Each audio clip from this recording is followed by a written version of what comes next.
সর্দি ও কাশি শীতকালে এটি সাধারণ একটি সমস্যা ও সংক্রামকও বটে।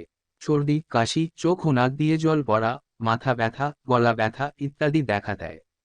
যাদের রোগ প্রতিরোধ ক্ষমতা দুর্বল ও বারবার সর্দি কাশি থাকে তারা আমলকির মোরব্বা খেতে পারেন।